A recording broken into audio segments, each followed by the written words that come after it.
Yo creo que directamente la izquierda en Chile no cree en la democracia. Simplemente que cuando las reglas del juego simplemente le benefician. Porque al final de Claro. cuentas están dispuestos a romper esas reglas del juego que le benefician en función de que ellos no estén en el poder.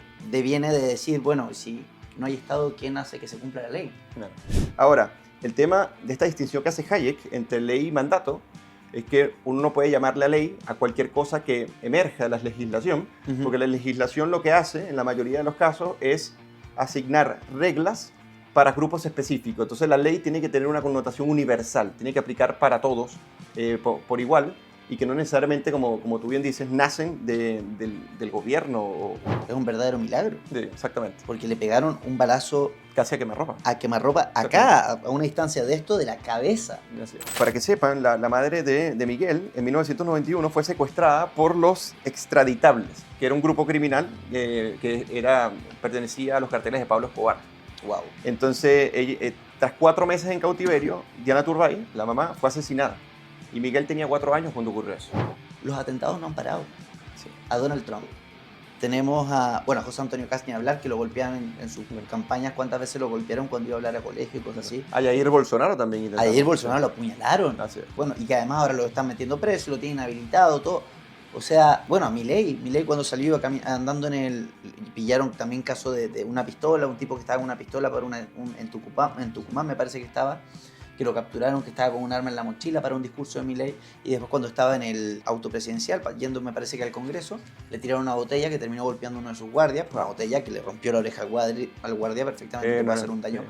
Entonces, esta cuestión, esta conducta está siempre... En Ecuador, México. En Ecuador, es endémico el tema. Bienvenidos a todos, nos encontramos acá en la tercera edición del programa Meradoxa, que se transmite por las redes de Desarrollemos Chile todos los días miércoles a las 9 de la noche, para que estén atentos ahí, lo pongan en el recordador, recuerden poner me gusta, comentar, suscribirse, para seguir estimulando el algoritmo y poder llegar cada vez a más gente en esta batalla cultural. Acá me encuentro, como siempre, a mi diestra, el gran Eugenio Guerrero, que nos acompaña como panelista estable en este programa. ¿Cómo estás, Eugenio? Qué bueno que es a la diestra, ¿cierto? Siempre a la diestra. ¿Todo bien, Ítalo, y tú? Bien, todo excelente, por Qué suerte. Bueno. Un gusto estar acá conversando como siempre. Nuevamente, ahí estamos claro. empezando a agarrarle más ritmo a esto. Estabas retirado, ¿no? Recuperándote. Sí, yo estaba con licencia médica real, no me fui de viaje, pero ya estamos retomando, por fin me estoy recuperando una laringitis aguda, pero ya recuperé el habla, así que estamos sí, por listos. Eso, la semana pasada, por eso no estuvimos aquí acompañándolos, comentando un poco la actualidad y algunas reflexiones, así que estamos de vuelta. Teníamos la cuenta pública, nos saltamos hartas cosas, pero de todas maneras claro. La semana ha estado bien atareada, han pasado muchas cosas. Tenemos la pelea de Trump con Musk en Estados Unidos, tenemos lo que está pasando con las encuestas acá. Sí. Bueno, tenemos muchos temas para abordar que esperamos que disfruten. Nuevamente los invito a poner me gusta, comentar, compartir y suscribirse para poder seguir llegando cada vez a más gente con este programa que hacemos con mucho cariño. Así es.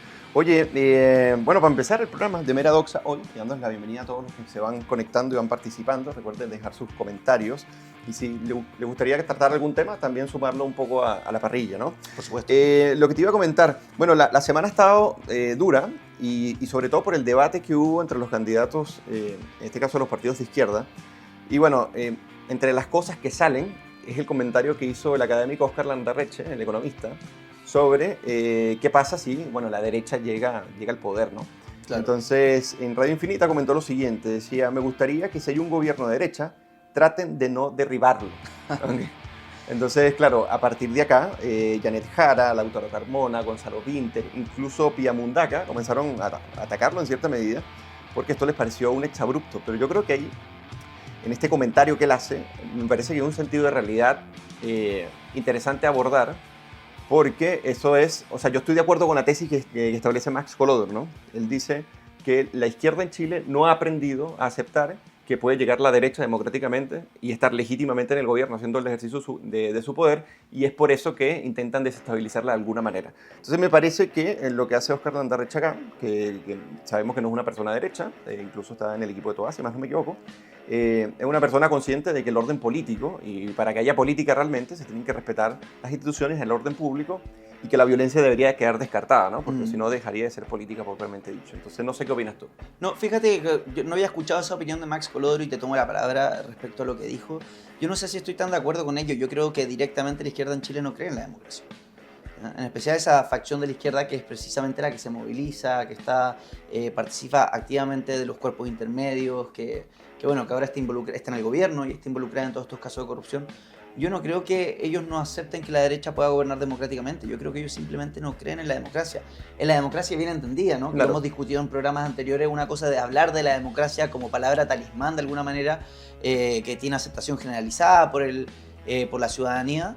Y otra cosa es efectivamente entender lo que es la democracia, Claro. lo que significan los límites al poder. Ellos no creen en esos límites. Claro, pero es que lo implican, porque en el momento que yo no acepto que otro, que es un adversario, participe legítimamente, básicamente estás anulando la posibilidad misma de la democracia.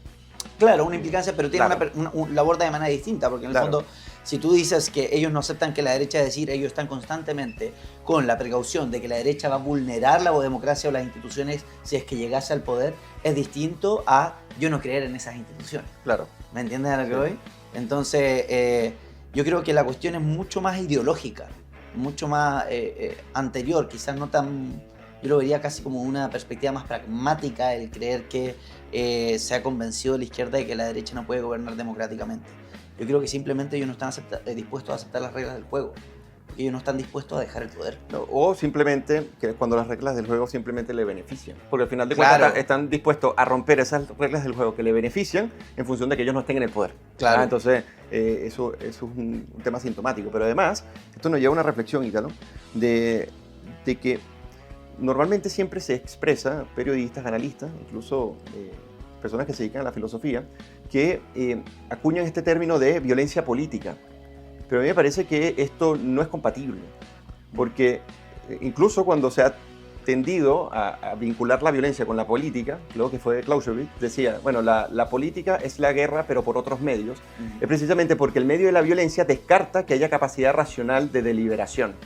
Y cuando uno analiza la política es una actividad, es la actividad de una sociedad dirigida a organizar sus diversidades. Entonces, por ende, una sociedad sin pluralidad y sin diversidad es imposible la política. Entonces, cuando uno habla de violencia política, la violencia es la anulación misma de la política. Entonces, eso es lo que voy a reflexionar también al final, con la recomendación que traigo hoy para todos los que se conectan y nos escuchan. Entonces, decir, por ejemplo, que hay posibilidad de violencia, porque la fuerza institucionalizada al final la tiene el Estado, pero el ejercicio de la violencia anula la capacidad racional de diálogo, porque estamos dotados con el don de la palabra, y precisamente por esa característica es posible la política, en cierta medida. Esto hace que cuando se dicen, bueno, nosotros tenemos que eliminar la violencia política, no, es propiamente la violencia, porque no puedes relativizar que existe una política pacífica y una política violenta, porque en términos de las instituciones democráticas liberales que defendemos, la política exige propiamente la anulación de la violencia, incluso de que su capacidad sea articulada en las instituciones deliberativas de un Estado. Claro, sí, De un gobierno. Qué interesante ese punto. Va a estar en particular por cómo lo ve la gente y también porque dentro del mundo libertario también hay mucha confusión respecto a qué es la política propiamente tal y qué implica el ejercicio político, ¿no? Claro, porque los libertarios normalmente, lo que pasa es que el libertario narcocapitalista, este es el que me refiero, él critica la existencia misma del poder político. A mí me parece que, claro, esto en cierta medida es un poco ingenuo, porque el poder político está sin necesidad de que haya Estado moderno. O sea, tú puedes tener distintas formas de articulación del poder. El Estado moderno posiblemente sea la más reciente de ellas, a nivel como institucional. Pero al final de cuentas, el libertario está en que el poder político esté dotado de un privilegio tal que pueda ejercer la fuerza institucionalizada sobre las demás personas. Ese es el dictamen que hace contra el poder político mismo, mientras que los minarquistas dentro del libertarismo están de acuerdo que exista de manera limitada. Sí, yo creo que el conflicto fundamental es, yo creo que el conflicto práctico, ¿no es cierto? Porque muchas de las conclusiones de los anarcocapitalistas devienen, ¿cierto?, de la teoría económica y de la cual además crean una teoría ética, ¿no es cierto? Una ética a partir de fundamentos económicos, y el conflicto entra en el pago de impuestos. Claro. Porque fuera de eso, un Estado o alguien que monopolice el ejercicio de la fuerza no entraría en conflicto siempre y cuando, o con los principios, con la visión libertaria, siempre y cuando no se financiara de manera coercitiva, ¿no? Claro. Entonces, bueno, ese es otro tema, pero yo creo que nos vamos a ir... Pero está muy interesante porque al final Rothbard, que es uno de los que lo establece de manera más clara, él toma esta distinción entre medios políticos, y creo que es de Jay Nock, si más no me equivoco, entre medios políticos y medios económicos. Entonces, el medio económico precisamente parte de la libre interacción de los ciudadanos. ¿ok? Que estarían dispuestos a financiar, por ejemplo, o de seguridad privada, Claro. entre eso. Y los medios políticos son los coercitivos. Entonces, a partir de allí es que niega la posibilidad de que el poder político pueda en sí mismo garantizar convivencia, coexistencia y armonía, porque se parte de la premisa de que el ejercicio mismo al existir este poder político sea propicio o sea recomendable o aconsejable para las distintas comunidades. Ese es el tema, por eso es la negación de raíces. Pero mira que lo interesante de esa crítica que plantea Rothbard es de dónde viene la ley, ¿no? Porque Rothbard digamos, recoge mucho lo que es la tradición naturalista. Y Sí, claro. es interesante ese punto porque hoy en día, en particular, el principal argumento que se entrega, ¿no es cierto?, en contra de la posición anarcocapitalista o la privatización, por ejemplo, de ciertos medios del Estado, como es la producción de leyes, deviene de decir, bueno, si no hay Estado, ¿quién hace que se cumpla la ley? Claro. Porque hay una idea también muy positivista de dónde surge la ley y muchas veces la gente, en particular en la cultura chilena, no se cuestiona este tipo de cosas que para mí son fundamentales. Porque me ha tocado mucho, y lo he comentado, me parece, en programas anteriores, en donde uno se encuentra con muchos chilenos que te dicen, incluso de derecha, que la ley hay que cumplirla. Porque la ley es la ley. Entonces uno se pregunta, bueno, pero señora, ¿quién hace las leyes? Ah, los diputados. ¿Quiénes son los diputados? Claro. ¿Son juristas de trayectoria, filósofos, pensadores? ¿O es Florcita Motuda? ¿O es Pamela Giles? ¿O es ¿cómo se llama? Maite Orsini? ¿O era el mismo Boric en su momento? Esa es la gente que hace las leyes, claro, que después nosotros tenemos que acatar. Entonces, si no tenemos una mirada crítica frente a los legisladores y el sistema actual que tenemos hoy en día, bueno, entonces no nos podemos quejar cuando nos encierren por 2 años, el día de mañana empiecen a vulnerar cada vez más nuestros derechos fundamentales porque pasó por el proceso institucional que nosotros consideramos legítimo. Entonces, bueno, esa crítica es lo que más yo rescato de Rothbard, esa pregunta, ¿no? El decir, a ver, la ley también puede venir de otro lado y así ha pasado a lo largo de la historia. ¿No? Y además que está la diferenciación entre ley y mandato.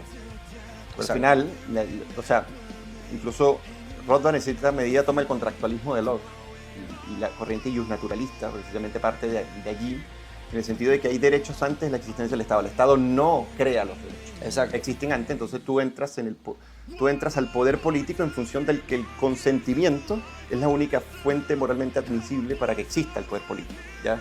Entonces Rothbard lo que hace es decir, bueno, si están estos derechos y el gobierno civil no es capaz de garantizarlo, entonces se anula. Eso es en la teoría propia de Locke, y que luego Robert Nozick va a desarrollar de una manera más sistemática.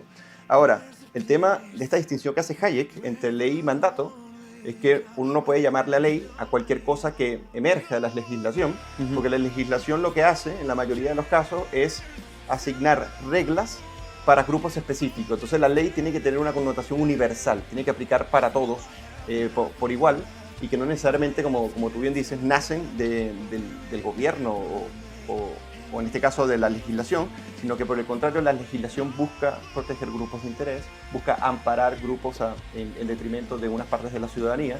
Y claro, llamar eso ley sería, o sea, en términos hayekianos, sí, porque ni siquiera producen eso. Sí. Son mandatos legislativos, que simplemente son privilegios en la mayoría de sus casos. Y que además están los incentivos para ello. Claro. Es muy importante. Como te digo, o sea, esas críticas que a mi juicio trae a la discusión el anarcocapitalismo son súper positivas para poder reflexionar sobre temas que a veces nosotros damos como por hecho en general. Y eso fue una de las cosas que a mí más me llamó de Rothbard, en especial en el libro que fue el primero que leí de él, Hacia una nueva libertad, ¿cierto? Cuando cuestiona el concepto de prisión preventiva, la idea de la prisión preventiva. Claro, sí. Eso me llamó mucho la atención porque yo nunca me lo había cuestionado. Y eso es lo que te abre la teoría libertaria, la cual yo rescato y a la cual además adhiero, ¿no? A diferencia de mi amigo socialdemócrata. Claro, bueno, por eso les va como les va. Yo soy un liberal clásico, bueno, libertario liberal clásico. Como diría Jesús Huerta de Soto, una mariconada. Exactamente. Saludo al profesor Jesús Huerta de Soto, que me hizo bullying en pleno programa, pero no hay problema. Entonces, sí, claro, uno puede ser crítico de Rothbard, yo no soy anarcocapitalista, pero me parece algunos desarrollos del anarcocapitalismo muy buenos, de verdad que sí. Sobre todo, algunas cosas de Rothbard, pero más en Nozick, que al final se llega al estado mínimo. Pero lo que trato de decirte con esto es que el hecho, y aquí recurro a Rothbard, cuando se dice, bueno, ¿será que vas a eliminar el Estado? No, Rothbard plantea que hay servicios que se pueden eliminar y otros que se pueden privatizar. Entonces tú comentabas que la gente dice, bueno, entonces ¿quién va a hacer las leyes? Entonces ¿quién va a garantizar la policía, por ejemplo? No, bueno, porque hay ciertas cosas que se eliminan y otras que se privatizan. Y privatizar lo que significa es que el servicio lo presta el mercado y ya no lo prestaría el poder político. Entonces eso cambia la comprensión sobre la cosa. Exacto.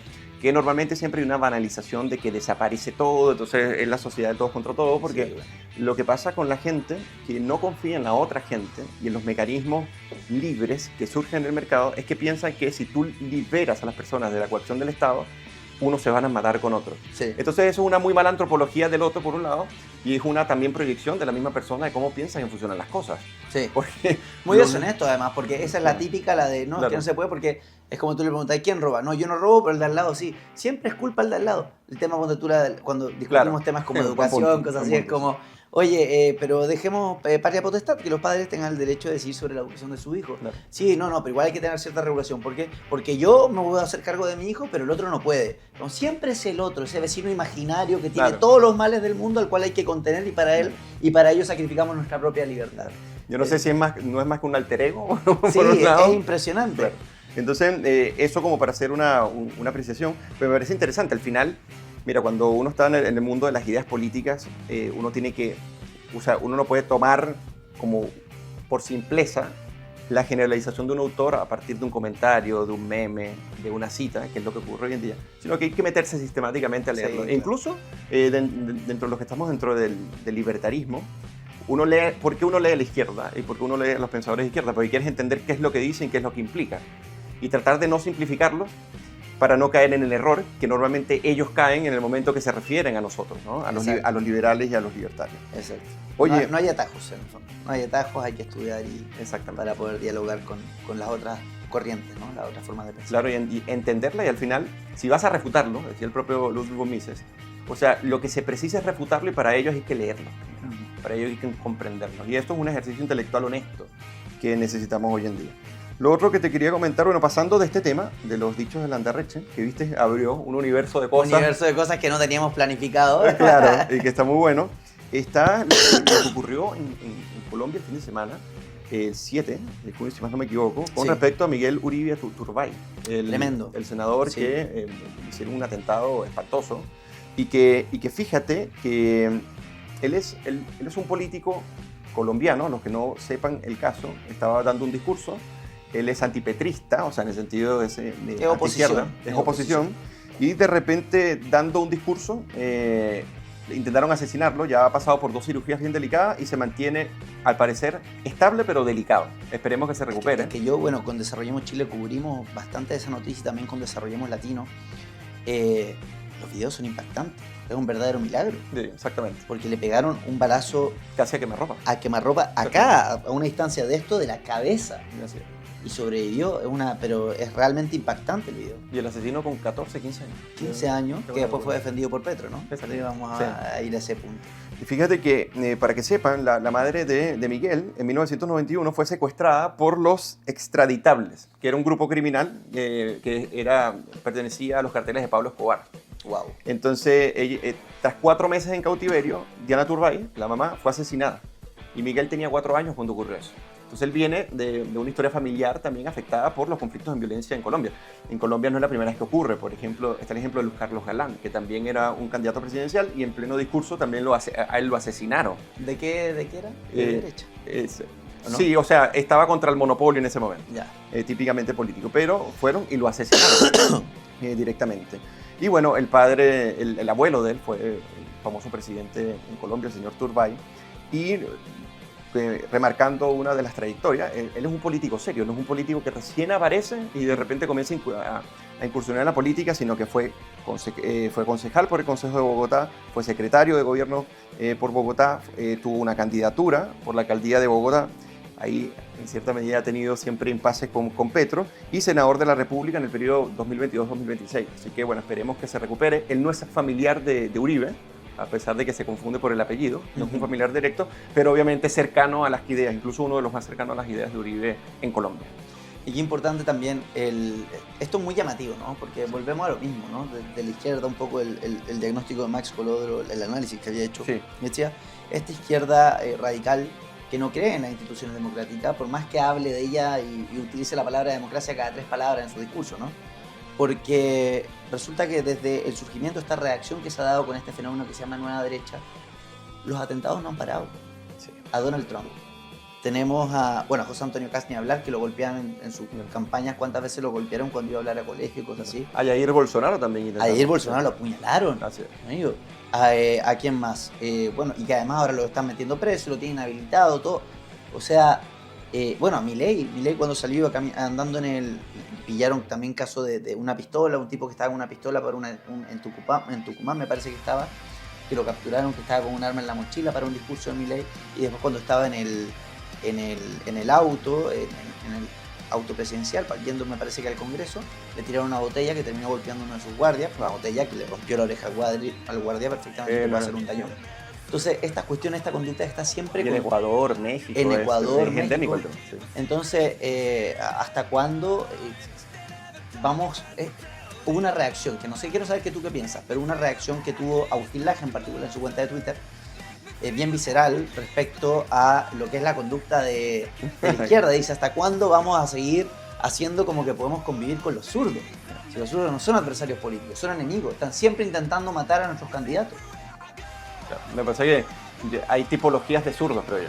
O sea, Claro. ¿me entiendes? Obviamente tú tienes una izquierda, que son los socialdemócratas, típicos que tienen tradición en los distintos países, y uno podría decir, bueno, ese tipo de zurdo, que al final es una centroizquierda, que tenemos casos como en Australia, como en Nueva Zelanda, como en Suecia, en los nórdicos, han aplicado recetas liberales para recuperar esos países que sus propias ideologías destrozaron. Eso ha pasado en Europa. Está en esa tipología de zurdo. Ahora, si Agustín se refiere a estos que justifican la violencia y que ponen en cuestión la existencia de los adversarios políticos, es difícil convivir con ellos. Incluso cuando Karl Popper coloca la paradoja de la tolerancia, él decía, es difícil tolerar a los intolerantes porque al tolerar a los intolerantes desaparecen el espacio donde la tolerancia es posible.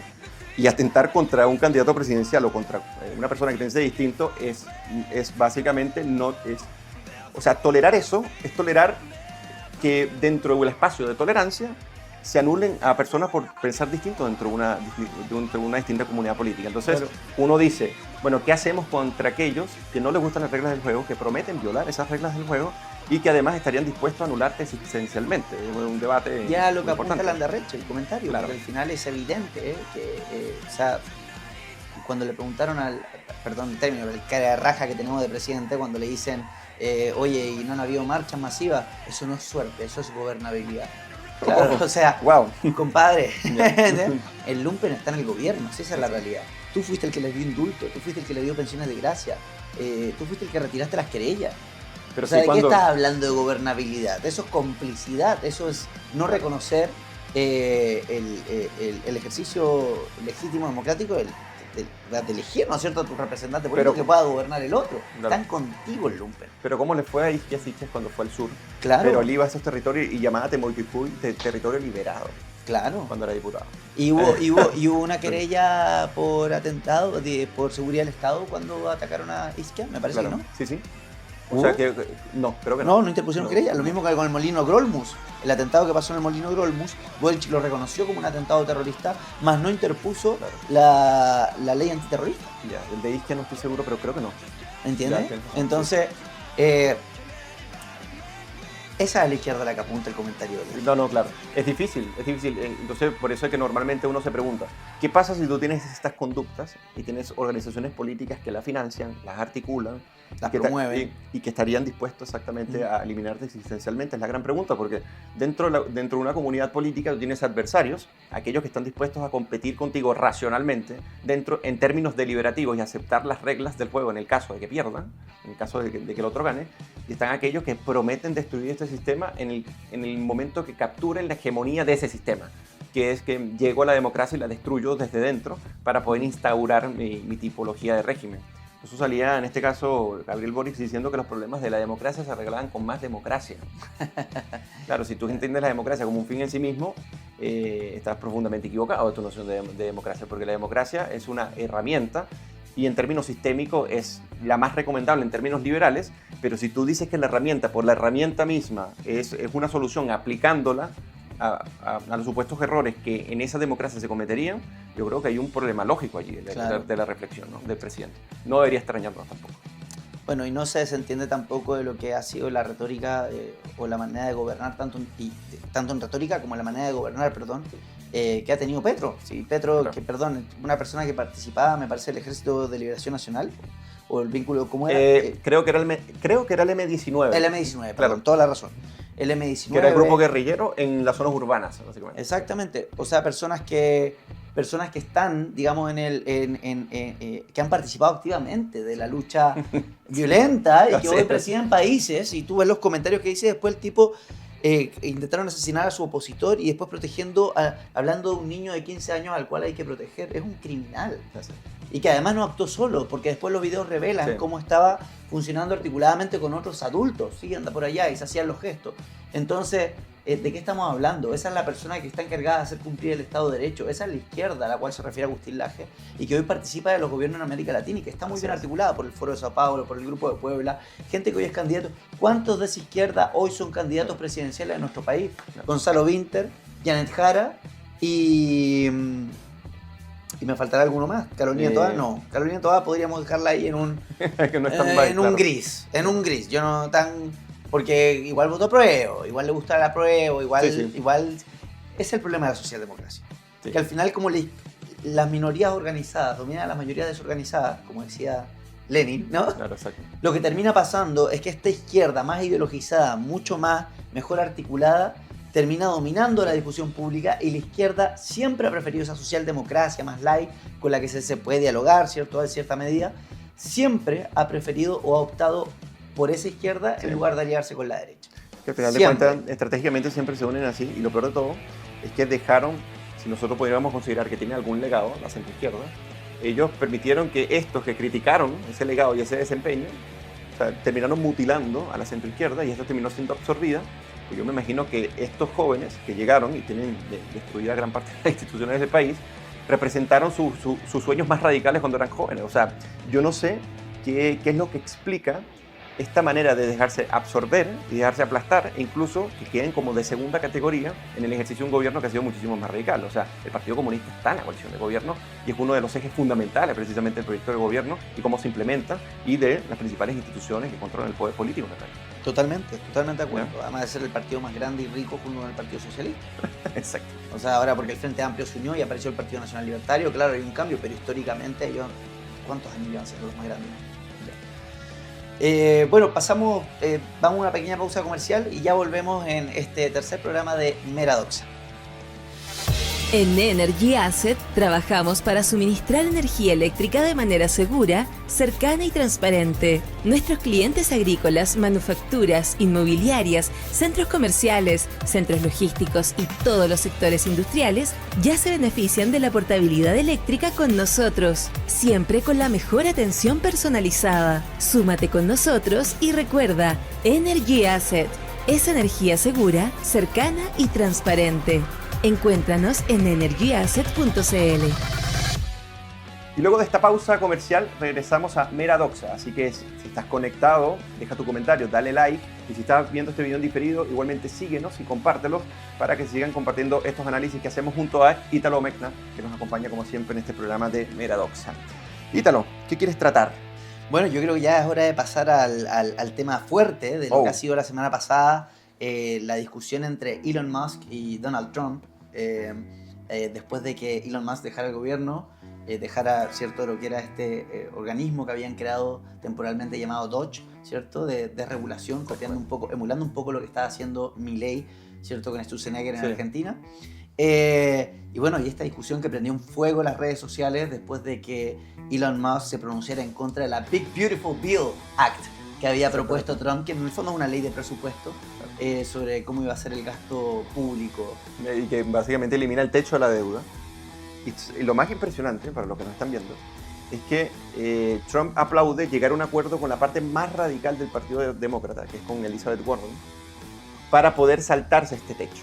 porque bueno, tú tienes un techo de la deuda y además el Congreso tiene que autorizarte para poder aumentar ese techo. Exacto. Lo que pretende Donald Trump con el ala más radical del Partido Demócrata es eliminar el techo, y al eliminar el techo obviamente eliminas la autorización que en este caso hace el Congreso, lo cual es gravísimo, porque bueno, si tú eres un liberal o una persona de derecha más conservadora o un libertario y de repente votaste por Donald Trump porque representaba la antítesis total del Partido Demócrata, básicamente está cumpliendo el sueño que los demócratas siempre han querido realizar, que es eliminar el techo de la deuda. Y frente al cual él se pronunciaba en contra antes de ser electo presidente. Decía, esto es una locura, ¿cómo van a aprobar el aumento del techo de la deuda? Esto es irresponsable. O sea, hay un montón de tweets respecto a eso y de comentarios de él sobre este tema, que ahora se da vuelta la chaqueta completamente. Entonces esto es muy duro y es un tema muy espinoso, primero porque técnicamente es complejo el tema de la deuda y los efectos que esto puede tener a nivel geopolítico, incluso global.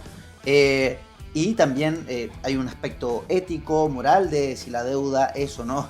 Debería ser algo que yo creo que es algo que no deberían tener permitido los estados, tomar deuda pública.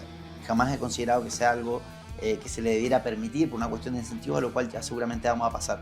Y también por las pasiones que despierta en un contexto político en el cual tenemos una izquierda muy radicalizada, sacada de sus casillas completamente, y que ha suscitado una reacción de referentes que de alguna manera ganan adeptos por su tono más políticamente incorrecto, más que por ideas de fondo. Gracias. Y ese yo creo que es el caso de Trump, una persona que uno no puede sentarlo en ninguna corriente, ideología, como tú quieras decir. Sí ha manifestado directamente su desaprobación frente a ciertas políticas que son desquiciadas, como la urbanización de menores y un montón de otras cosas, además siendo víctima de censuras graves. Y yo creo que de ahí surge el capital político y su habilidad para negociación, aparte de un carisma que tiene y una habilidad política que es innegable. El tipo es una persona brillante, ¿ya? Pero en este caso creo que no se le toma el peso a lo que está denunciando Elon Musk, que es lo que lo llevó a tomar esta postura agresiva contra el gobierno de la administración Trump, y los cojones que tiene, porque irse en contra del presidente recién electo de los Estados Unidos. Es la persona más poderosa del mundo, posiblemente. Además siendo Elon Musk, porque Elon Musk será la persona más rica del mundo, pero es una persona que es de Sudáfrica, que no vive en Sudáfrica porque no lo quieren por ser blanco, que está en Estados Unidos, que además tiene todo el eje, digamos, chino-soviético de Putin, de los chinos, todo esto, conspirando en contra de él porque le está haciendo funcionar a Occidente y lo ha manifestado constantemente. Y los riesgos que ha tomado sin la necesidad de tomarlos, porque él perfectamente podría estar haciendo lo que hace la mayoría de los empresarios a su nivel, que es hacer contratos con el gobierno, mandar plata para acá, para allá, llevarse bien con todo y no meterse en estos temas. Él tomó parte en el asunto, le ha implicado riesgos de perder miles de millones de dólares, desde la compra de Twitter hasta lo que es ahora su disputa con Trump, que creo que ya perdió 36 mil millones de dólares en una semana o menos. Y enfrentarse además con un presidente que, para bien o para mal, es una persona vehemente, que no reconoce los límites institucionales. Bueno, fíjate que llegaron a tal punto, el cenit de la discusión, que los dos dijeron, bueno, hay que bajar los humos. Sí. Porque ninguno de los dos daba un paso atrás. Pero comenzaron las amenazas, que ya las vamos a tocar. Porque fíjate, en el 2012, y esto lo retuiteé al propio Elon Musk, Donald Trump decía lo siguiente: ningún miembro del Congreso debería ser elegible para reelección si el presupuesto de nuestro país no está balanceado. El déficit no debería estar permitido. Imagínate. Era libertario Trump. Claro. Vamos, Trump. Claro. Entonces. Y 3 doritos después, entonces ya en el 2025 está pactando con el ala más radical del Partido Demócrata para eliminar el techo de la deuda y saltarse el Congreso. Y además, la crítica que ha hecho Elon Musk al déficit es lo que hace que en cierta medida también él congenie con Trump, porque Elon Musk tiene también una preocupación por el tema económico, y que hace que ellos en cierta medida hayan tenido una alianza, no solamente para ser parte de un gobierno, sino para llevar una desregulación que era tan importante que era como el proyecto estrella, que ya existía, por ejemplo, en Argentina, tú lo dijiste con Federico Sturzenegger. Ahora, mira lo que dice Trump, que esto es bastante preocupante porque esto es mentira. Esto es claramente mentira, ¿no?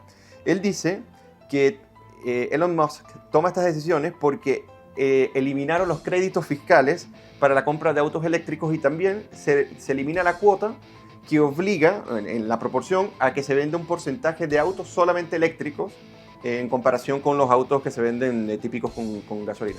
Y eso es mentira. 3 doritos antes. Claro. Claro, y eso es mentira porque 3 doritos antes, como dice Ítalo, Donald Trump más bien decía que él estaba impresionado porque Elon Musk jamás le había pedido nada. Nunca le había pedido ningún favor. Y que además que no le pidieron ningún favor, él dice, bueno, nosotros queremos implementar esto, o sea, eliminar ciertos créditos fiscales, y esto posiblemente vaya a afectar a Elon Musk, y él con todo y eso no me ha pedido nada. Es impresionante este tipo.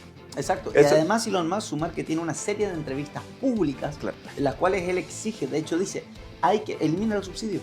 ¿Pero qué piensa del subsidio del auto eléctrico? No, elimínenlo, no lo necesito. Claro, para el crédito trabajar. fiscal, chao, claro. Lo que hay que acabar es con el déficit. Él viene preocupado sobre este tema hace varios años.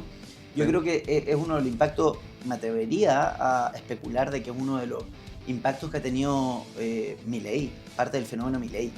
Porque yo nunca había escuchado a Elon Musk acercarse tanto a las ideas libertarias ni a los personajes de Hayek, Milton Friedman y todo esto, hasta que empezó a emerger el fenómeno Milei y llegó a la presidencia de Argentina.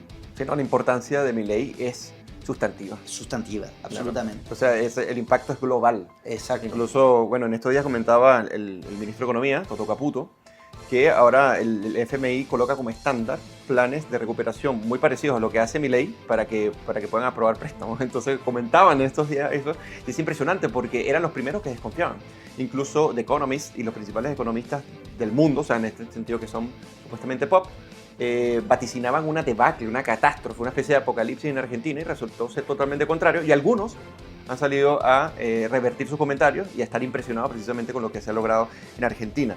Una cosa que te quería comentar es que este cenit llega cuando Donald Trump dice, bueno, vamos a comenzar a eliminar o a finalizar los contratos que Estados Unidos tiene con las empresas de Elon Musk, y Musk responde que entonces él finaliza su participación en la Estación Internacional Espacial, y que además saca, creo que es una nave para poder traer, porque si tú sacas esta Estación Internacional Espacial, tú tienes que hacerla con los estándares técnicos más propicios, y en este momento creo que el que lo tiene en Estados Unidos es Elon Musk.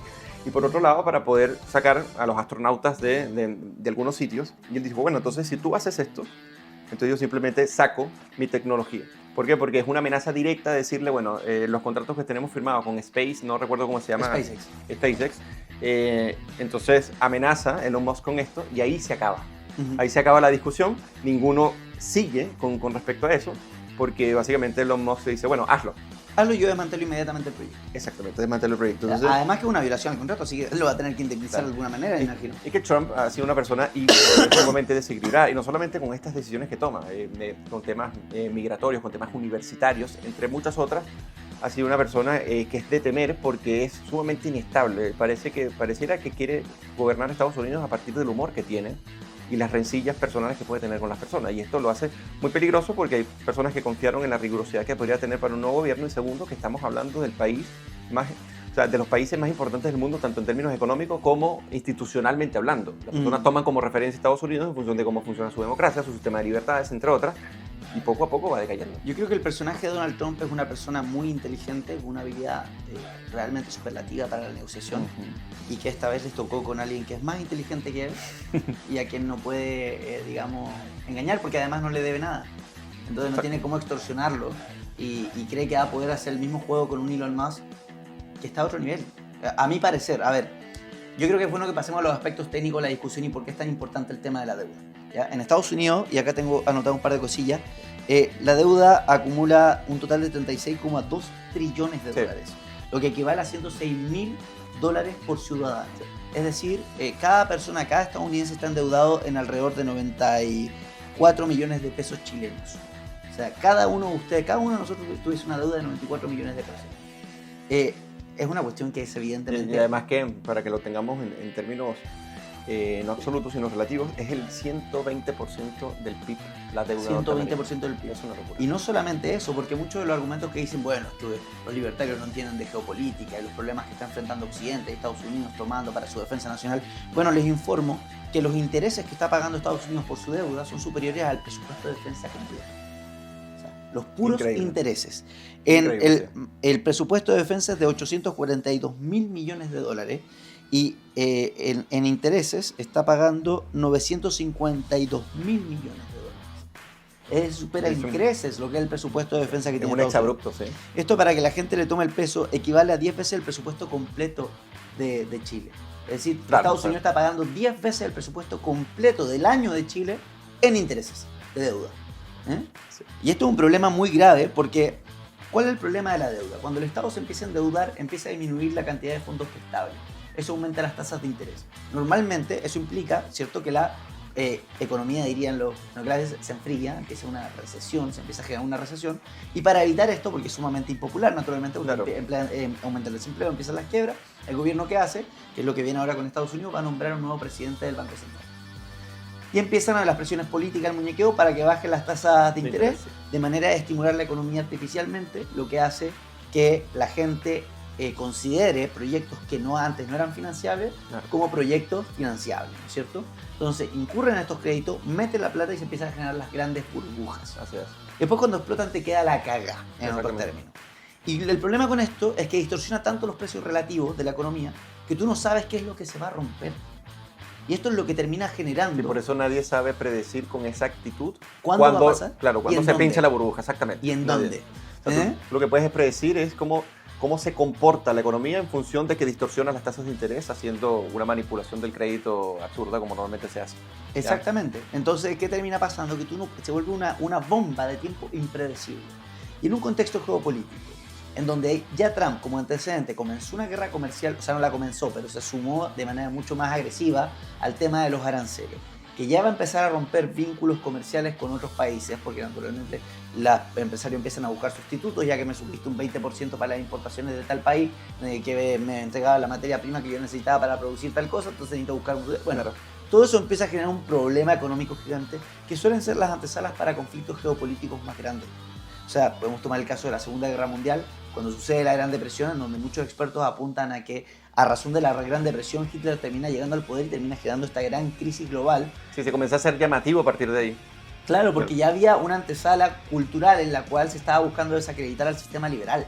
Sí. Entonces, con una crisis económica en donde la hegemonía, la hegemonía académica te estaba diciendo que había sido el agotamiento del sistema de libre mercado y que había que buscar una segunda vía, una tercera vía, otra alternativa, y al mismo tiempo tenías un Hitler hablando del fin del liberalismo y los comunistas y esto. Y los fascistas también. Y o los sea, fascistas. Previamente los fascistas. Y todos estos grupos, bueno, llegan al poder y son grupos profundamente conflictivos, que no creen en los vínculos comerciales que ayudan a aumentar los costos de entrar en una guerra. Bueno, te puede llevar a un conflicto geopolítico global grave. Pero grave. fíjate la crisis que puede haber con la deuda, porque Donald Trump tiene esta noción de que ¿qué pasa? El dólar, para que se entienda bien, es la base del sistema monetario internacional. Lo que quiere decir esto es que normalmente los activos, el comercio internacional en mayor proporción se hace con el dólar. Y el dólar no es un activo real, es un activo financiero, es un pasivo del Banco Central, básicamente eso, es un pasivo no remunerado, ¿ya? Entonces, el gran problema es que Donald Trump asume que este activo financiero, este pasivo del Banco Central, debido a que es la base del sistema monetario, puede imprimir lo que sea, en la cuantía que sea, para poder pagar su deuda porque jamás va a quebrar. Esta noción, que es una noción distorsionada de cómo funciona el dinero, que por cierto defiende la teoría monetaria moderna, parece estar en boca de Trump, lo cual es preocupante, porque es un análisis terrible del dinero, pero además tú puedes imprimir todo lo que tú quieras para pagar la deuda. Entonces tú puedes decir, bueno, yo no quiebro mi propia moneda, y además si mi moneda es la base del sistema económico internacional, la base monetaria del sistema económico internacional, entonces menos tengo riesgo. Pero el gran problema es que cuando tú comienzas a depreciar tu moneda, comienzas a generar problemas en la rentabilidad de la deuda.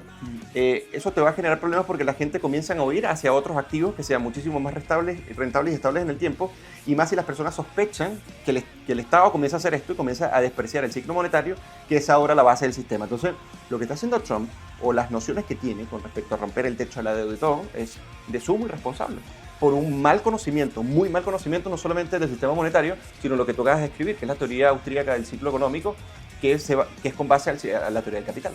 Esto es totalmente desconocido por ellos. Exactamente, y además en un contexto en el cual ya tienes a la Unión Europea o países de la Unión Europea miembros amenazando con dejar el dólar como moneda de reserva. Entonces, y eso inmediatamente despertó alarmas en Trump y les amenazó: si ustedes hacen eso, yo les pongo un arancel del 1000%, cualquier locura. ¿Me entiendes? Entonces, estamos entrando en una discusión global en la cual se van a romper muchas cosas, Sí. con mucha ignorancia, mucho desconocimiento de la teoría de los ciclos austriacos, la teoría del capital y todos Sí. estos fenómenos tan importantes. Y además hay un elemento también muy moral de esto, que era el que defendía a Trump en su momento y del cual ahora se desentiende, que es el punto de que los estados no deberían estar permitidos tener déficit. Claro. A mi parecer no deberían ni siquiera tener deuda. O sea, debería estar completamente prohibido. Si usted tiene una emergencia, bueno, más le vale tener un superávit y un fondo de emergencia responsable, porque además es una cuestión de incentivos. Como decía Milton Friedman, ¿no es cierto? Tenemos 4 maneras de gastar el dinero.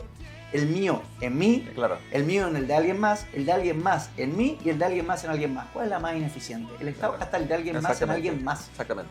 y el de alguien más en ellos también, ¿cierto? Solamente tienes esas dos Sí, formas. exactamente. Entonces, cuando tú en ese juego de incentivos además les permites adquirir deuda, bueno, el descontrol va a ser total, Sí. porque nadie se va a hacer cargo. Y además es profundamente antidemocrática, porque ellos no están tomando deuda en nombre de, de las personas que los votaron ahora. Están tomando en deuda a nombre de personas que aún no nacen, que van a ser los que tienen que pagarla. Así es. Y que ni siquiera han tenido la opción de votar de si te quieren a ti como presidente. Incluso desde el aspecto democrático. O sea, es una abominación, es completamente antiético, antimoral, ineficiente. Un incentivo perverso con el cual hay que acabar. Que yo estoy de acuerdo con Friedman, ya que lo nombraste, que la inflación realmente es un impuesto sin legislación. O sea, hay Exacto. economistas que se niegan a que sea un impuesto porque, me escucha la banalidad, porque no se discute en el Congreso. Es una gran estupidez. O sea, el Congreso no define qué es la realidad económica, para empezar. O sea, la inflación existe con o sin Congreso. Exacto. O sea, y que esto se deriva de un impuesto, se deriva precisamente de que cuando el Estado está cada vez más cerca de la autonomía de los bancos centrales y es supeditado por el Tesoro para que imprima una cantidad de dinero para fortalecer o para tratar de activar la demanda, en este caso, porque o sea, necesita estabilizar la demanda agregada. Y para eso, en cierta medida, busca estimular la economía. Y entonces las raíces keynesianas de esto parecen estar muy profundamente en Trump, lo cual es bastante decepcionante porque es primero una presión hacia la Reserva Federal, es por otro lado concebir al dinero como si fuera un activo financiero en el cual tú puedes expandirlo sin tener ningún problema. Y además, que como es un impuesto sin legislación, Ítalo, lo que te quería comentar es que cuando tú tienes un impuesto sin legislación y abusas de ese poder, eso no significa que el día de mañana la gente no comience a huir de tu moneda. El tema es que se está dando por descontado que el dólar va a seguir siendo la base del sistema monetario y que las personas van a elegirlo independientemente de cómo se deprecia en el tiempo. Y eso es de una ignorancia y una ingenuidad económica brutal, porque el imperio monetario, o sea, el mundo ha pasado por diversos imperios monetarios y no siempre ha sido el mismo en el tiempo porque tuvieron un poderío para imponerse a los demás. No necesariamente es el mercado el que elige los activos que más le conviene en función de su rentabilidad, y si lo deprecias, vas a terminar generando una crisis fundamentalmente en ese ciclo monetario. Yo, para cerrar este tema, creo que es importante para aquellos que creen que esto es una... Porque en el fondo la pasión se evoca, ¿no es cierto?, a partir de la idea de que esto es una lucha por Occidente, con lo cual yo estoy de acuerdo. Pero hay que tener ojo las prioridades de esto. Claro. Y es importante tener en cuenta la teoría económica. Porque si tú crees que Occidente se va a defender a través de medidas arancelarias que son contrarias, ¿no es cierto?, a lo que es la herencia, digamos... capitalista, no sé, judeocristiana, ¿no es cierto? El concepto de igualdad ante la ley, que tú puedes hacer... Mira, dijiste judeocristiana. Para que veas que ando oculto. No, ando oculto. No, lo digo porque, bueno, estamos acercando ahí un poco a esta raigambre, no tan racionalista como... No, pero si creemos que que esto se trata solamente de pelear contra las entidades globales que buscan socavar la soberanía, perdón, tú también la puedes destruir la herencia occidental a través de este tipo de políticas, ¿no es cierto?, que terminan destruyendo los vínculos que permiten la convivencia pacífica entre naciones. El mercado es fundamental para eso. Es clave. Claro. O sea, sin eso, olvídate, no vas a poder defender nada. Exacto. ¿No? O sea, la gente, a los que les interesa el feminismo y esas cosas son países que comen 3 veces al día. Anda a preguntarles de feminismo en Kenia. Claro. ¿Ya? Le importa 3 pelotas. Entonces, si tú quieres llegar... o sea, si vas a llegar a una crisis económica de ese nivel, el feminismo no va a ser problema. Vamos a tener un problema mucho más primario, que es cómo hacemos que la gente no se muera de hambre. Gracias. ¿Cómo es que no se maten? ¿Ah? Y lo peor de todo es que ya el mundo ha probado muchos sistemas, los que empobrecen y los que enriquecen, y todavía nos seguimos debatiendo cuál aplicar. por temas netamente ideológicos y de poder.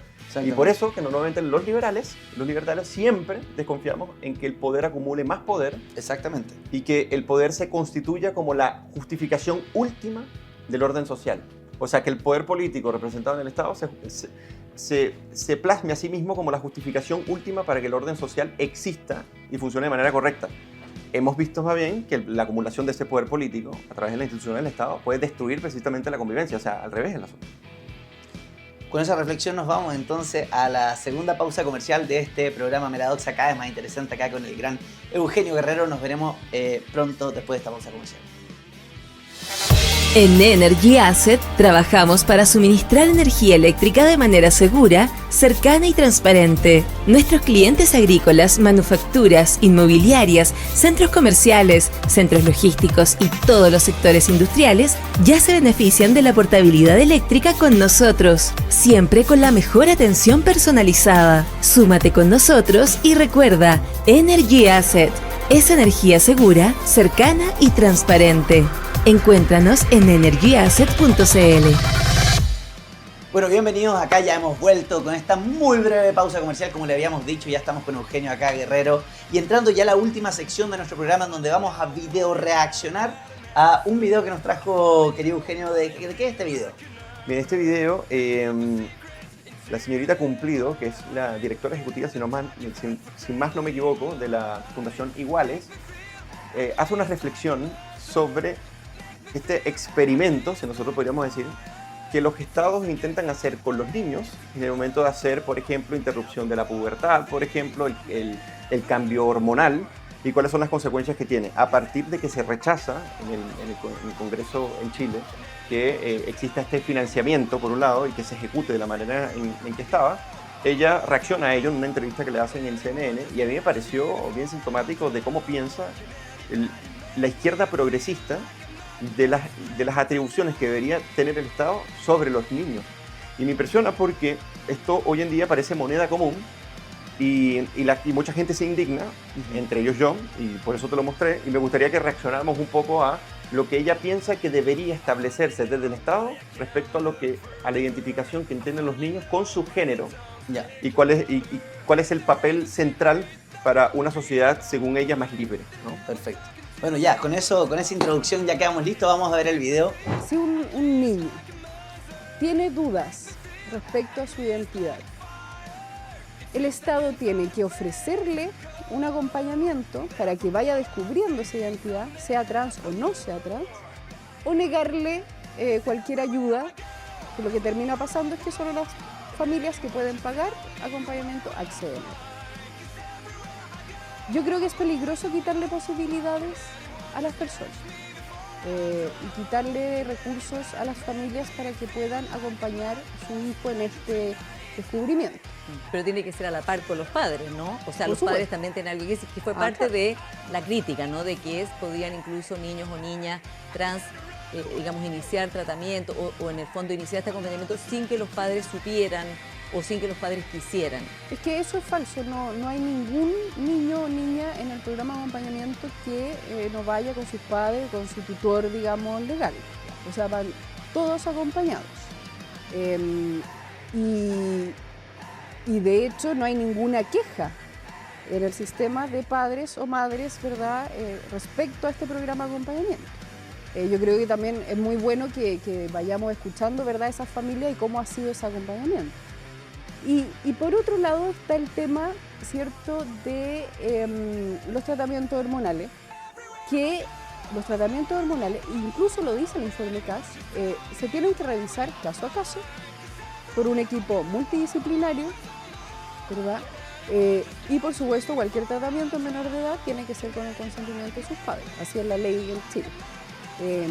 Entonces a mí me parece bien que sean obviamente las familias y los médicos los que vayan viendo cuáles son los acompañamientos o los tratamientos que se requieren. Y no así la política, porque el día de mañana, si llega, digamos, y fantaseamos más o menos, algún líder ultraconservador, ¿qué pasa si prohíbe, por ejemplo, las pastillas anticonceptivas porque tiene efectos secundarios en menores de edad? ¿No?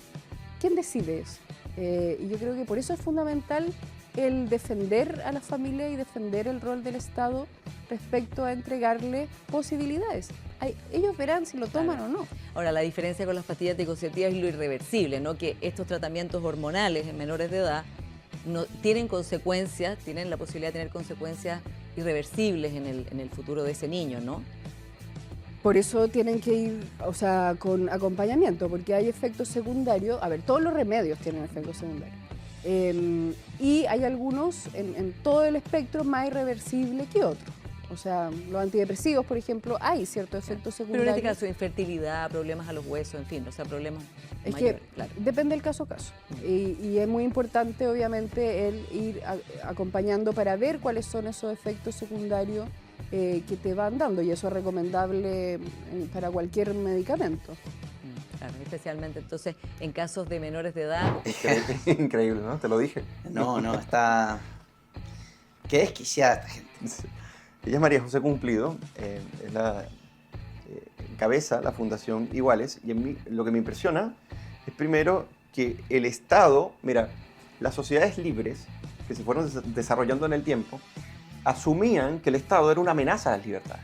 Y por eso existen constituciones, porque se circunscriben al Estado precisamente en una especie de epicentro donde no puede salirse porque significa vulnerar las libertades de las demás personas.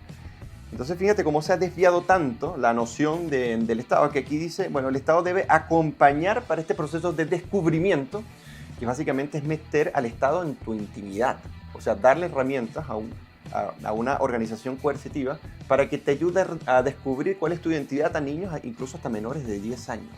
Es impresionante.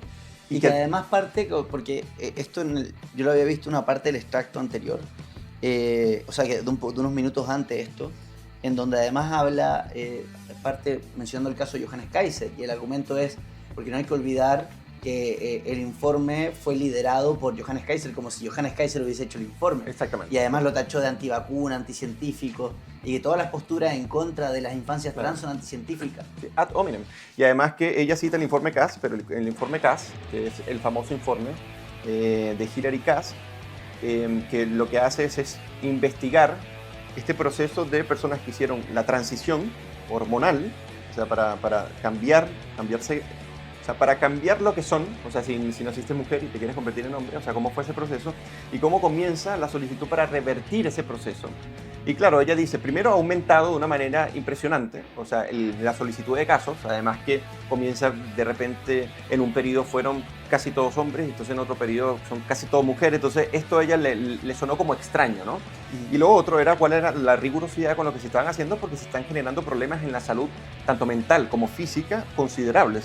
Y resulta que, por ejemplo, cuando se hace el informe tiene casi 400 páginas y el análisis es pormenorizado, pero por ejemplo dice, el informe desmiente la idea de que los bloqueadores son una pausa reversible, ¿ya? Que es lo que de manera muy atinada le pregunta a la periodista, porque para ella cambiarse hormonas, interrumpir la pubertad es simplemente como tomarte un paracetamol. Claro.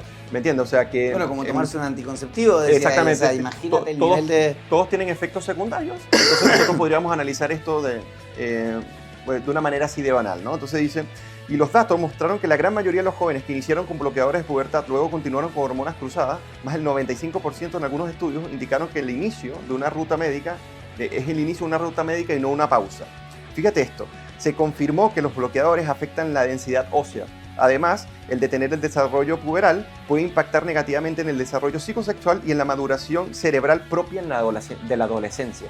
O sea, los efectos que tienen estos tratamientos, y que esto fue lo que levantó la alarma de la doctora Hilary Cass y que publica este informe, precisamente es que determina en este informe que no hay datos concluyentes que permitan afirmar que primero que esto sea seguro y que la ciencia tenga algo que decir relevante respecto a esto. Por ejemplo, dice, se centró excesivamente en la afirmación de género, aceptando la identidad declarada por el menor sin una evaluación diagnóstica profunda de sus circunstancias y salud mental en general. Sí, o sea, si el menor, un niño de 8 años, 6 años, se declara de una manera distinta, entonces dicen de una vez que es disforia de género, entonces hay que aplicarle un tratamiento hormonal. por Las ejemplo. conocidas terapias afirmativas, ¿no? Que es la que está Exactamente. impulsando como política pública el Ministerio de Salud.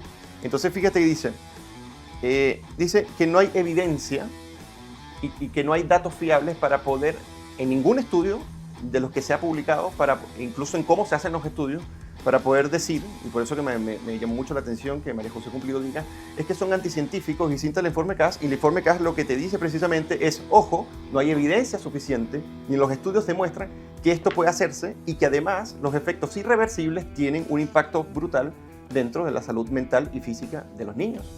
Además, ya el simple hecho que es político y moral, o sea, en el caso de que tú autorices al Estado para que te ayude a este proceso de descubrimiento por un lado, y por otro lado que básicamente está experimentando contigo. Dice, bueno, hay que ir acompañando al joven para ver cuáles son los efectos secundarios y cómo se tratan. Además, siendo el origen de toda esta corriente, ¿no es cierto?, de la ideología de género, una corriente precisamente anticientífica.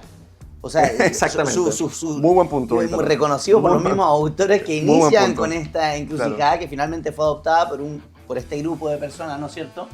Es decir, no tienen ni pies ni cabeza y que además están generando un problema de una claro, crisis de salud pública mundial. Claro. Porque con estas políticas afirmativas lo que estás haciendo, estás convirtiendo esto en una moda que termina derivando en un trastorno psiquiátrico y finalmente en un trastorno, digamos, un cambio de ruta médica, como decía el informe, permanente. Sí. O sea, lo estás haciendo con chicos con una población que no representaba más del 0,2%. Entonces, ¿cómo es posible que ahora uno va a un colegio y hay más de un estudiante que se reconoce a sí mismo como trans? O padres que tienen 2 hijos trans. Es una anomalía estadística. Y que no hay un tratamiento psicológico riguroso para saber cuáles son las condiciones que los pueden estar llevando a pensar de esa forma, para ver si es cierto o no, claro, o si son las circunstancias que los están empujando a pensar de esa forma. O sea, acá no hay tratamiento ni previos, y lo peor de todo es que cuando se hace el tratamiento y se le dice, bueno, que puede ser reversible o no, se basa en estudios que no revelan nada. O sea, no hay evidencia concluyente que pueda arrojar, claro, esas conclusiones que ella está diciendo. Citando un informe, ellos le llaman... ¿Estás diciendo entonces que aquellos que tienen estudios de género son solamente unos idiotas que están gastando su dinero en cursos propagandísticos? Que se lo estoy diciendo yo, por supuesto. Quizás, bueno, sí, con esas palabras posiblemente. Ya, entonces... fíjense esto, entonces por último... Es como ser veterinario de unicornio, claro, ¿no? Acá en Chile, en el caso chino, ¿no? Se dice, en reportajes en BioBio Chile, le recomiendo, hay un reportaje que se llama Pubertad interrumpida, niños trans inician tratamiento hormonal en medio de controversias. Es importante las conclusiones a las que llegan porque son muy parecidas, ¿ok? Ya el caso acá en Chile... fue el documental que salió en... El reportaje en BioBio. ¿En BioBio? En BioBio, sí. Les recomiendo que lo lean, incluso lo podemos dejar en la descripción del programa. Perfecto. Porque ustedes se van a familiarizar cómo ocurre acá en Chile y cómo el efecto es el mismo y cuál es la preocupación de los padres. Y ellos dicen, hay padres que no se han quejado, eso es mentira. Claro, dice, los padres claro, no se quejan y tenemos ese documento. Claro. Y además el de Chilevisión, o el de Chilevisión o TVN, no me acuerdo cuál era, que apareció donde aparecía Anabel Conde, le aparecía Santiago Ormazábal, y se toca el caso de padres que perdieron, que debido a que estaban divorciados, no pudieron tomar decisión sobre si sus hijos tenían que someterse o no a estas terapias. Fue decisión de la madre, además acompañada e incentivada por la política pública de las terapias afirmativas, ¿no es cierto? En donde además, si tú le dices a tu hijo que no debe hacerse ese tratamiento, él te puede denunciar. Así, eso es lo que te iba a decir. El tema es que ella dice, de manera muy tramposa, no, es que esto se hace siempre el acompañamiento de los padres. Sometimiento de los padres, mejor dicho. Pero acompañar no significa, incluso si el padre no llega a aprobarlo, no significa que eso sea vinculante para lo que pueden hacer las autoridades políticas para obligar a ese padre a que acepte lo que este niño o niña determinaría en libertad plena. O sea, pensar que un niño de 8 años, de 6 años, 12 años, tiene la conciencia plena para tomar una decisión sobre los efectos irreversibles que puede tener este tipo de tratamiento es una ingenuidad. O sea, pensar que es así es una ingenuidad absoluta. Entonces, bueno, quería video reaccionar acá, sí, porque ella dice es un peligro que el Estado no esté en el acompañamiento. No, yo lo que creo es que el peligro es que el Estado esté en el acompañamiento, totalmente. En la identidad de las personas. No, y sin ninguna coherencia. O sea, no pueden sacar una licencia para conducir, pero sí pueden decidir si quieren ser hombre o mujer para el resto de su vida. Es realmente delirante lo que tiene en la cabeza esta gente tan alejada además del sentido común, ¿no? De una cuestión tan obvia como es decir, esto es un niño y hay que cuidarlo. En lugar de eso, lo están utilizando nuevamente como un instrumento político o como una proyección de su propia ideología que termina destruyendo la vida de ellos para siempre. Y a través de una falsa ciencia, y que supongamos que la ciencia, supongamos ahorita lo que la ciencia, bueno, dictamina de manera casi que apodíctica que normalmente la ciencia no afirma así. La ciencia es un juego entre conjeturas y refutaciones donde se está abierto a la crítica, o sea, no, es difícil que sea así. Supongamos que dé ciertas conclusiones concluyentes. Eso significa que el niño entonces es tan libre y tan consciente para tomar una decisión tan trascendental. Supongamos que los estudios aciertan, pero ¿qué tiene que ver eso con el niño que apenas tiene 6 a 8 años y ni siquiera sabe determinar en libertad cuáles son las implicancias de las decisiones? Ese es el tema, eso por un lado.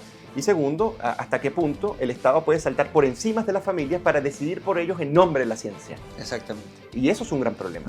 Bueno, ese es un punto clave que tú tocaste, con el cual me gustaría cerrar esta sección porque ya nos estamos quedando sin tiempo, pero que tiene que ver, ¿cierto?, con aquellos que hablan de la tecnocracia, ¿no? Como que sí, es importante porque va justamente a este punto. El trabajo del político no es decidir lo que decir de acuerdo a lo que dictaminen los expertos. El trabajo del político es encontrar el punto prudencial entre lo que te dice el experto y lo que es prudente para tomar como política pública. Porque los expertos te pueden decir, por ejemplo, que hay que encerrar a todos por 2 años y obligarlos a vacunarse y ponerse una mascarilla. Pero uno como político, ¿cierto? Y tomando una razón prudencial del asunto, dice, bueno, esto me dicen los expertos, pero también sé que puede sentar las bases para eventualmente esto se transforme en un sistema totalitario, ¿no? Porque si lo hacemos una vez, sentamos el precedente de lo que el Estado puede hacer respecto a la dignidad y la libertad de las personas. Entonces, ese es el trabajo del político. Por eso hablar de la tecnocracia es una cuestión profundamente socialista. Es la idea de que la democracia queda sustituida por el dictamen de un grupo de expertos que se supone, hipotéticamente, serían los más capaces para gobernar la vida de las personas. Y que vuelvo y repito, la ciencia no es eso, o sea, la ciencia no son conclusiones cerradas. Exacto. La ciencia es debate, interpelación, es reflexión y es un constante debate entre conjeturas y refutaciones. Y precisamente como la ciencia progresa de esa forma y va cambiando sus paradigmas, nosotros no nos permitimos decir que apodícticamente reflexiona sobre algo, porque sería precisamente para la ciencia algo totalmente anticientífico. Exactamente. Oye, y ya pasando a la última sección, me parece que ya llegamos a la parte de recomendaciones, terminando con este tercer programa de Mera Doxa. Si les ha gustado, por supuesto, los quiero invitar a poner me gusta, compartir, suscribirse y comentar si nos quieren decir algún tema que quieren que toquemos. Encantados, por supuesto, de colaborar con ustedes para que siga creciendo esta comunidad y podamos llegar cada vez a más gente. Ya pasando a la última sección, hemos llegado a la sección de recomendaciones y quiero que partamos con el gran Eugenio, que siempre trae recomendaciones de primer nivel para ustedes, queridos auditores. Muchas gracias, Ítalo. Hoy traigo un libro que se llama Sobre la revolución de la filósofa política, aunque le gustaba que le llamara más en teórica política, Hannah Arendt, que se llama Sobre la revolución. Este libro es muy importante porque analiza las 3 revoluciones más importantes, que es la Revolución Rusa, la Revolución Gloriosa y la Revolución Francesa, ¿ya? Entonces, se los recomiendo porque ella acá es donde sostiene que como la violencia es un fenómeno que se ejerce a los márgenes de la política, porque el ser humano está dotado con el don de la palabra, y porque está dotado con el don de la palabra es precisamente que está presto al ejercicio de la política, es que la violencia no es constitutiva de la política. Entonces ella separa precisamente esto, y por eso he criticado un poco también el tema de violencia política. No existe violencia política, existe violencia en política que puede anular la capacidad de la política misma, porque la violencia es un fenómeno que siempre a los márgenes de lo que es la política y las potencialidades que tiene la política para poder articular una comunidad. Mira qué interesante, tremendo. Yo acá vengo a despeinar un poco con la recomendación, porque en lugar de traer un libro, opté por traer la recomendación de 2 canciones de un álbum nuevo que sacó un rapero del género urbano, que a mí y a Eugenio nos gusta mucho, además, que se llama Aldo el Aldeano, que es del grupo Los Aldeanos. Es un cantante, un rapero cubano, uno de los más prestigiosos a nivel hispanoamericano. Que además se hicieron famosos porque cantaban en contra del régimen cubano en Cuba, desde Cuba, y a través de cassette de ese tiempo lograron salir a hacer su fama. Eventualmente se separaron, pero ahora están ambos radicados en Miami, en Estados Unidos. Aldo además cantando con Silvito el Libre, que algo que no conoce mucha gente. Silvito el Libre es un rapero que es el hijo de Silvio Rodríguez, que es anticomunista. Entonces tiene un montón de temas muy interesantes en contra del régimen. Y en este último álbum, de los 10.000 álbumes que tiene, porque saca como un tema por semana, que se llama Símbolo, tiene dos temas que quiero recomendar que me parecieron muy interesantes. Uno que se llama Que se voten y el otro que se llama Más allá. Esto es un género quizás que no le guste tanto a los auditores, pero que a mí me fascina, así que... No, y es más entretenida que mi recomendación, leer Aren, de mucho más fome que escuchar al gran Al gran Aldo de No. los aldeanos, que ha venido a Chile a cantar en contra de Viva los el hip hop. comunistas, ¿no? Viva el hip hop. Tremendo. Y además siendo el hip hop un movimiento que tiene mucha influencia en la juventud en Chile. De hecho, es uno de los países en donde tiene mayor influencia, más que en muchos otros países de América Latina, me atrevería a decir. Uno ve gente acá de 40 años escuchando rap, cosa que no se da muy... siempre es mencionado en el Bueno, en a el Chile mundo. se le dice el país más rapero de la tierra. Exactamente, para que tengan una idea quienes no sabían. Entonces los invito a escuchar a este cantante, rapero muy famoso que viene todos los años además y muy respetado incluso por los raperos zurdos que tenemos acá en Chile, así que espero lo puedan disfrutar.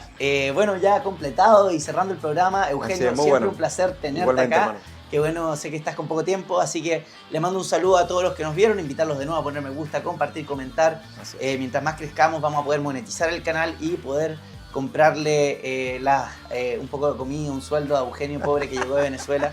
Está loco. No, así que, no, encantado de tenerte acá, como siempre, Eugenio. Muchas gracias a todos los que nos acompañan. Nos vemos en el próximo Meradox. Nos vemos en el próximo Meradoxa.